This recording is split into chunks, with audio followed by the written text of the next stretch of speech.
So we've been using 7th generation free and clear detergent for years now. Ever since our daughter was born, we do much more laundry and we're going through the jugs of the detergent so quickly. So when I saw that 7th generation had a concentrated version of their detergent, I wanted to give it a try. I especially love that there's no mess. We've been using this for about a year and a half now and it really is no mess. Before we switched to this new version, the big jug was right here on our cabinet and it would always leak out because we had to pour it into the cap and it was such a mess. Now that we have this EasyDose version, we just pour and there's no mess around the lid. So all you do is you just flip the lid up. The back has the dosing. So it says right here, flip upside down, 1 firm squeeze for medium loads, 2 firm squeezes for large loads. So I always just do 2 squeezes unless it's a really, really small load.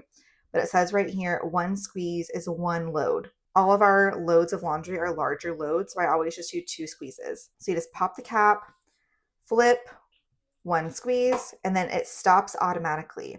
So you don't have to worry about overfilling or using too much or too little. It does automatically stop for you, so the guesswork is taken out of doing laundry. You just flip it, squeeze, and it stops automatically. Super nice, super easy. So for us, we didn't switch brands. We have been using 7th generation for years now. We just switched the type of detergent, and this works so much better for us. Our clothes come out clean. I love that it's free and clear and doesn't have any scents or fragrances. Our family is very sensitive to fragrances and scents, so this works best for our family. I love that it's a small design. So here's my hand. You can kind of see how big it is. It's a pretty small bottle and I can fit multiple of these in our cabinet. So great for storage and we just love this product.